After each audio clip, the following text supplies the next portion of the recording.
अस्सलाम वालेकुम स्टूडेंट्स।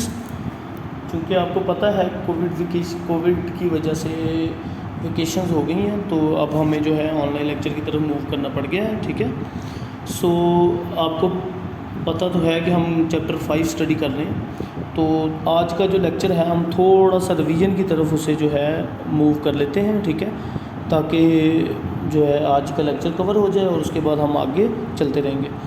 सो कोशिश कीजिएगा लेक्चर पूरा देखें। ठीक है, आपके ही फ़ायदे के लिए हैं। So unit 5 page number 39 from book. So हम पढ़ रहे थे कि वाटर के बारे में। ठीक है, अब इंट्रोडक्शन हम पढ़ते हैं। Water is the only substance on the earth that exist in all 3 states at different temperatures commonly found on the surface of our planet. ये आप जानते हैं कि सबसे मोस्ट इम्पॉर्टेंट जो सब्सटेंस हमारी इस वर्ल्ड में पाई जाती है उसका नाम वाटर है। आपको एक ही ऐसा कंपाउंड पूरी वर्ल्ड में मिलेगा जो तीनों स्टेट्स में आपको मिल सकता है।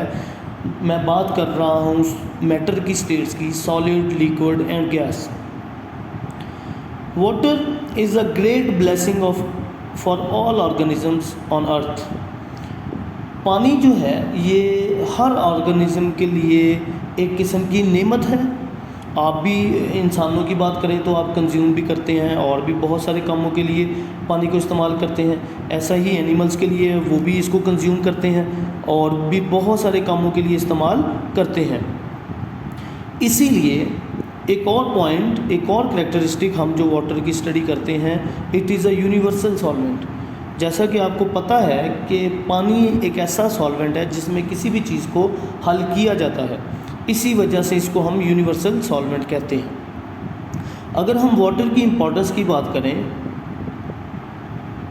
तो अब एक पैराग्राफ छोटा सा उसने गुड टू नो का लिखा हुआ है, अगर उसको आप स्टडी करें पेज नंबर 39 पे ही, water percentage in different things around us, कि पानी मुख्तलिफ फ्रूट्स या आपकी जो वेजिटेबल्स हैं या कोई और प्रोडक्ट उसमें कितना हो सकता है। तो टोमेटो, आपके अगर टोमेटो की बात करें तो उसके एक टोमेटो में 10% के आसपास जो है पानी हो सकता है। पोटैटो में 80%, प्लांट्स आपके जो मेजर प्लांट्स हैं उनमें 90% वाटर मौजूद होता है। And milk contains 88% water. इसी वजह से हम वाटर को यूनिवर्सल सॉल्वेंट कहते हैं। नेक्स्ट जो हमारा टॉपिक है वो है कंपोजिशन ऑफ वाटर, कि पानी का मालिक्यूल बनता कैसे है, पानी का कंपाउंड बनता कैसे है। Water is composed of 2 atoms of hydrogen and 1 atom of oxygen. कहना वो ये चाह रहा है कि पानी, वाटर जो है, इसमें 2 एटम होते हैं हाइड्रोजन के, एक होता है ऑक्सीजन का, और इसका जो केमिकल फार्मूला है वो है H2O। अब H2O इसको हम इसीलिए लिख रहे हैं क्योंकि हाइड्रोजन जो है हमारे पास 2 हैं और ऑक्सीजन 1 है। नेक्स्ट जो हमारा आज का टॉपिक है वो है वाटर फॉर लाइफ। इसका मतलब ये है कि ज़िंदगी में पानी की ज़रूरत हमें कहाँ कहाँ हो सकती है और इसकी ज़रूरियात हैं क्या। Water is essential for life. Water एक ऐसा कंपाउंड है जो आपको ज़िंदगी में बहुत ज़्यादा ज़रूरत इसकी पड़ती है। ठीक है, अगर और ज़रूरतों को हम छोड़ दें तो सिर्फ ड्रिंकिंग के लिए approximately 7 to 8 litres of water you can drink daily. So it means water is essential, otherwise you will not survive. Plants use it as a raw material to make food during photosynthesis. अब क्या कह रहा है वो कि plants जो हैं सबसे मेन प्रोसेस जो करते हैं, जिसे हमने पढ़ा था कि वो फोटोसिंथेसिस है। फोटोसिंथेसिस के दौरान प्लांट जो हैं वो वाटर को और कार्बन डाइऑक्साइड को इस्तेमाल करते हैं और अपने लिए फूड बनाते हैं जो कि ग्लूकोज की फॉर्म में होता है। तो ये एक मेजर इम्पोर्टेंस है प्लांट की लाइफ में। अब अगर हम सेल की बात करें तो हर सेल में, चूँकि आपको पता है कि एक पार्ट साइटोप्लाज्म होता है। अब साइटोप्लाज्म में बहुत सारा जो है वाटर जो है क्वांटिटी उसकी पाई जाती है। Approximately 60 to 70% water is present in cytoplasm of the cell. All living things are made up of water, like body of earthworm comprises of 80% of water। अगर हम जो आपकी ज़िंदा चीज़ें हैं, लिविंग थिंग्स हैं, उनकी बात करें तो उनमें उन्होंने एक एग्जांपल दे दी है आपको अर्थवर्म की। अर्थवर्म की बॉडी का जो 80% पार्ट है वो पानी से बना हुआ होता है। अगर हम ह्यूमन बॉडी की बात करें या ह्यूमन के अंदर जो सेल्स हैं उनकी बात करें तो इनमें 70% वाटर जो है अप्रॉक्सीमेटली हर टाइम जो है हर सेल में मौजूद होता है। अगर हम हर सेल की बात करें और ये भी कहें कि 70% वाटर जो है उनमें मौजूद है, तो हम ये कह सकते हैं कि हमारी जो टोटल बॉडी है जो बन रही है उसमें भी 70% वाटर मौजूद होगा। और body and body organs need water to regulate normal functions. अब वो ये कह रहा है कि हमारी जो बॉडी है या जो हमारे अंदर ऑर्गन्स हैं, एग्जांपल लिवर, ब्रेन, हार्ट, ये जितने भी ऑर्गन्स हैं इन सब को अपने फंक्शन परफॉर्म करने के लिए वाटर जो है वो रिक्वायर है। और साथ वो ये कह रहा है नॉर्मल फंक्शंस। अगर वाटर की क्वांटिटी में थोड़ा बहुत डाउन और अप हो सकता है, अप डाउन हो जाए, तो फिर वो नॉर्मल फंक्शंस नहीं होंगे। इसीलिए वाटर जो है बहुत सारे हमारे प्रोसेसेस को रेगुलेट करता है। अब वो ये बता रहा है कि वाटर जो है हमारी बॉडी के लिए इम्पोर्टेंट तो है, ठीक है, लेकिन किस सेल में कितना पानी होता है, कितना वाटर कंटेन करता है वो सेल, उसने उनकी क्वांटिटी बताई है।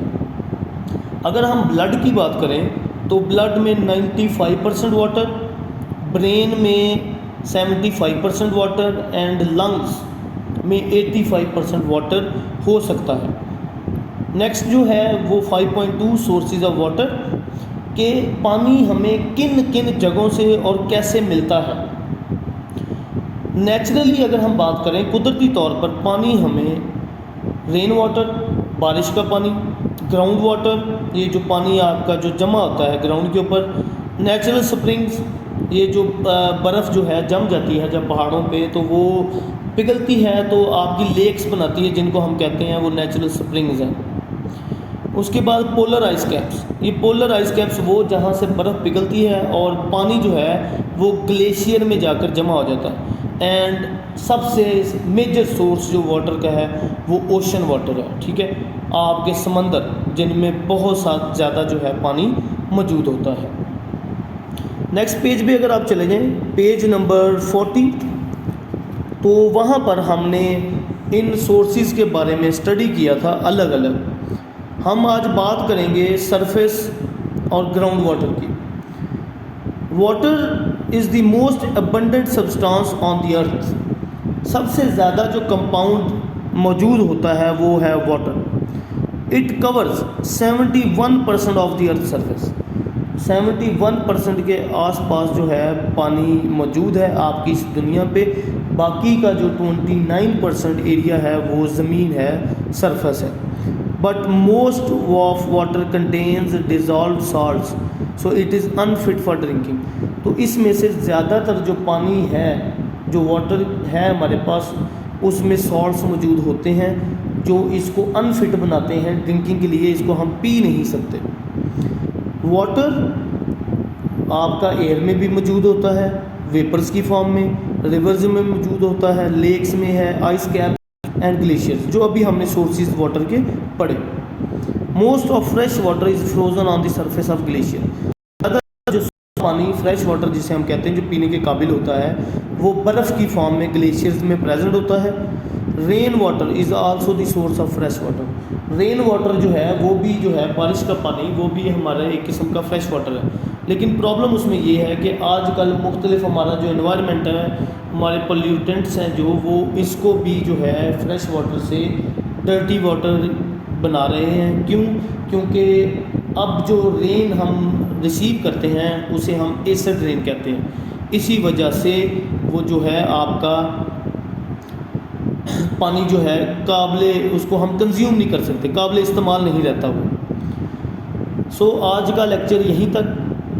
नेक्स्ट इंशाल्लाह वेडनेसडे को आपको इससे आगे हम लेकर चलेंगे।